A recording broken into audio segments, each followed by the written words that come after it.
Bismillah, alhamdulillah, wassalatu wassalam ala Sayyidina Rasulullah Sayyidina Muhammad ibn Abdullah wa ala alihi wa sahbihi wa mawalah, wa la hawla wa la quwata illa billahil aliyyil azim.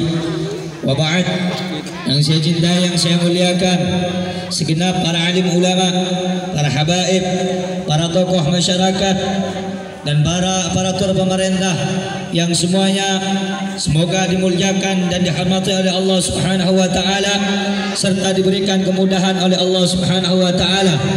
Yang saya cintai, yang saya muliakan, hadirin hadirat, muslimin muslimat, wabil khusus yang saya cintai, yang saya muliakan, segenap keluarga besar, sahibul hajah, sahibul bait, dan seluruh panitia yang telah mensukseskan ini acara.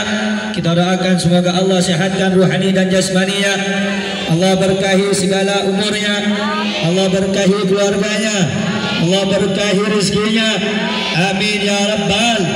Yang saya cintai, yang saya muliakan, hadirin hadirat, muslimin dan muslimat, umat baginda Nabi besar Muhammad sallallahu alaihi wasallam yang dimuliakan oleh Allah Subhanahu wa taala. Alhamdulillah, saudara-saudara yang dimuliakan oleh Allah Subhanahu wa taala, sebelumnya saya minta maaf tidak bisa berpanjang lebar karena setelah ini saya mempersiapkan diri untuk ke acara Kuningan insyaallah. Allahumma shalli ala sayyidina Muhammad. Sedikit yang ingin saya sampaikan, tolong dengarkan baik-baik. Saudara-saudara yang dimuliakan oleh Allah Subhanahu wa taala, di dalam suatu hadis dijelaskan, qala Rasul sallallahu alaihi wasallam, awlan nasi bi yaumal qiyamati aktsarukum alayya salah. Manusia yang paling utama, manusia yang paling dekat denganku, kata Nabi, kelak di akhirat adalah mereka orang-orang yang di antara kamu yang paling banyak bersolawat kepadaku, kata Nabi Muhammad SAW. Kadar kedekatan orang, dekat jauhnya atau jaraknya dia dengan Nabi Muhammad, jauh atau tidaknya nanti di akhirat diukur dengan kadar jauh dan dekatnya dia dengan hal-hal yang telah disyariatkan oleh baginda Nabi besar Muhammad SAW. Jauhnya seseorang, dekatnya seseorang di dunia dan di akhirat kelak diukur sejauh dan sedekat mana anda dengan majlis-majlisnya Nabi Muhammad sallallahu alaihi wasallam. Saudara-saudara yang dimuliakan oleh Allah Subhanahu wa taala, Nabi Muhammad pada malam hari ini kita melaksanakan peringatan hari kelahirannya, adalah hari yang suatu hal yang mulia, hal yang sangat bersejarah, hal yang sangat agung, sehingga saudara-saudara tidaklah seseorang datang di majlis ta'lim, datang di majlis maulid, datang di majlis salawat, melainkan itu orang telah diberikan anugerah, diberikan cahaya, sehingga orang tersebut dapat melangkahkan kedua kakinya di jalan yang baik, di jalan yang penuh diberkahi oleh Allah, di jalan yang penuh dengan keridhaan Allah, yaitu salah satunya hadir dalam perayaan hari kelahiran baginda Nabi besar Muhammad. Saudara-saudara, dalam satu riwayat dijelaskan, suatu ketika ja'at imra'atun ilal Imam Hasan al-Basri. Suatu ketika diceritakan datang seorang wanita kepada Imam Hasan al-Basri.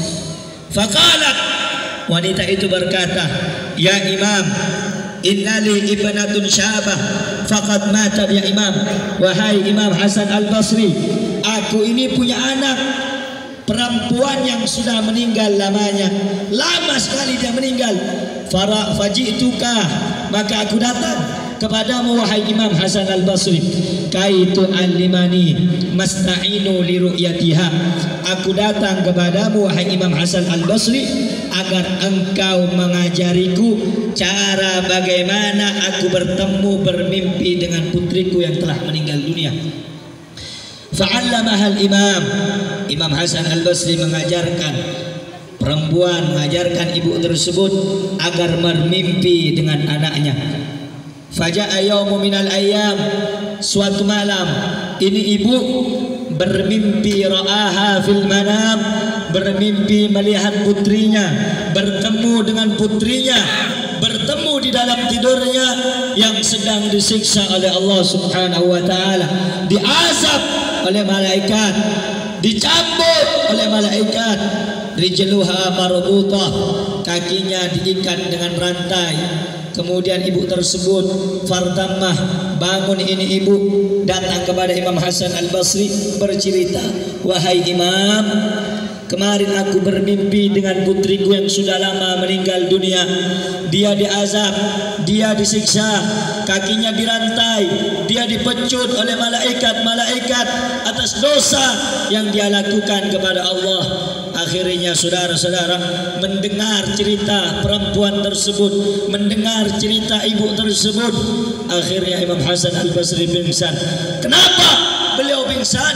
Beliau pingsan saking ngerinya merasakan azab daripada neraka jahanam. Akhiratuh, saudara-saudara, jangan ada yang ngomong. Kalau ngomong saya pulang. Akhiratuh, saudara-saudara, ini Imam Hasan Al-Basri suatu ketika yaumu minal ayyam ra'a fil manam. Imam Hasan Al-Basri bermimpi melihat seorang wanita pakai mahkota, pakai baju sutra, duduk di singgasana dalam sorga.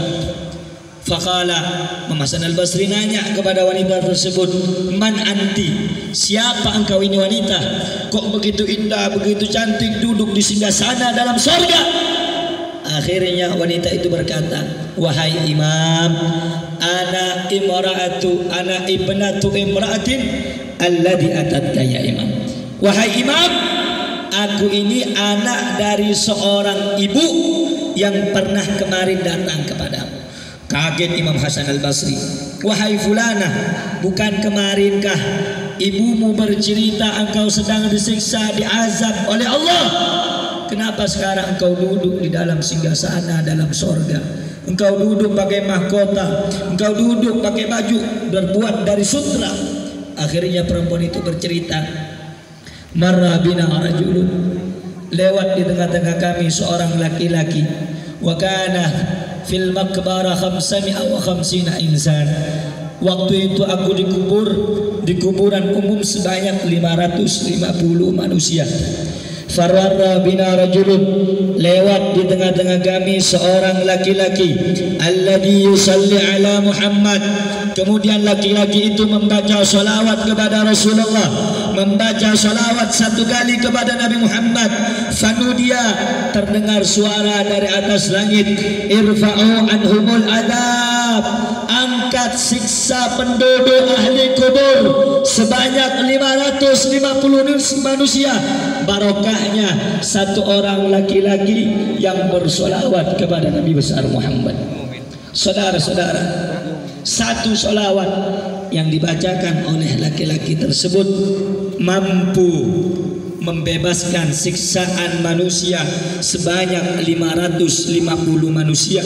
Bagaimana kalau anda dari tadi berkumpul baca solawat, memuji Nabi, berzikir kepada Allah, membaca maulid Nabi, membaca qasidah, maka hadirnya anda, duduknya anda adalah suatu yang istimewa.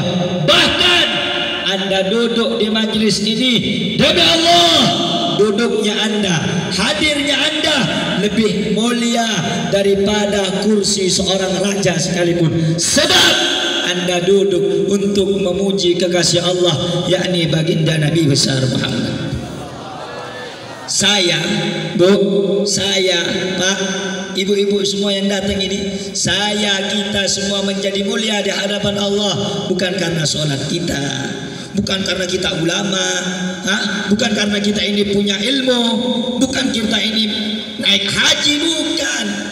Kita mulia di hadapan Allah, kita agung di hadapan Allah, kita sempurna di hadapan Allah, kita dicintai oleh Allah, dicintai oleh malaikat, dicintai oleh seluruh makhluk, dicintai oleh alam semesta. Sebab kita menjadi pengikut Nabi yang terbaik, kita menjadi umat yang terbaik. Sebab kita menjadi pengikut Nabi yang paling baik, yaitu pengikut baginda Nabi besar Muhammad.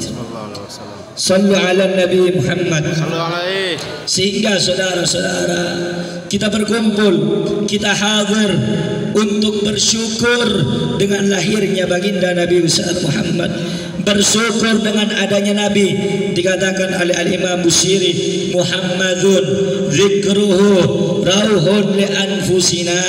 Muhammad, menyebut namanya, mengagungkan namanya, bersalawat menyebut namanya, bersalawat kepadanya, rauhun li anfusina, ketenangan bagi jiwa-jiwa kita. Makanya para ulama dulu kalau lagi sibuk, kalau lagi sumpah, kalau lagi galau, kalau lagi banyak problem dalam segala aktivitas dan halnya, mereka mengambil tasbih, mereka berzikir kepada Allah, mereka membaca kalimat la ilaha illallah, mereka berzikir Allah Allah Allah. Ada yang berzikir subhanallah wa bihamdi subhanallahil azim. Ada juga yang bersolawat karena Allah Subhanahu wa taala berfirman, ala bidzikrillahi tatma'innul qulub. Ingatlah dengan mengingat nama Allah, dengan berzikir menyebut nama Allah, maka hati-hati kita akan menjadi tenang. Nah, saudara-saudara yang dimuliakan oleh Allah, Anda bersyukur dengan adanya Nabi. Wajib atas selamatnya alam dunia ini berkah lahirnya baginda Nabi besar Muhammad sallallahu alaihi wasallam. Semua manusia, semua makhluk bergembira atas lahirnya Nabi Muhammad. Semua manusia. Makanya ada satu qasidah, suatu maulid namanya Maulid Barzanji. Kalau enggak salah Maulid Barzanji apa di Baik? Ada yang mengatakan kalimatnya, fahtazzal arsyu taraban wasdibsyaran wasdadal kursyu haibatan wa waqara. Ketika lahirnya Nabi Muhammad, semua alam dunia ini bergembira, bergoncang, ars bergoncang, malaikat bertasbih, bertahmid, bertanjib, sebab pada hari itu lahir baginda Nabi besar Muhammad. Semua dunia ini bergembira, hewan bergembira, manusia bergembira, makhluk bergembira, malaikat bertasbih bergembira, pohon-pohon bergembira, semua bergembira atas lahirnya baginda Nabi besar Muhammad. Kecuali cuma satu makhluk. Ada satu makhluk yang tidak gembira lahirnya Nabi Muhammad. Siapa? Iblis, saudara-saudara. Iblis gak mau. Saat Nabi lahir, Iblis berkata, telah lahir musuh beratku yang bernama Muhammad. Makanya suatu ketika ada seorang bertanya kepada Iblis, wahai Iblis, siapa musuh yang paling kau benci? Musuh yang paling aku benci Muhammad. Setelah itu siapa? Yang paling aku benci anak keturunannya. Nah, saudara-saudara, kalau ada orang yang gak suka maulid, dibilang maulid bid'ah, sudah dijelaskan oleh ulama, dijelaskan dalam hadis, dijelaskan dalam Al-Quran bahwa peringatan maulid Nabi, bersolawat kepada Nabi, penyelenggaraan maulid Nabi ini adalah sesuatu yang dianjurkan oleh Allah Subhanahu wa taala.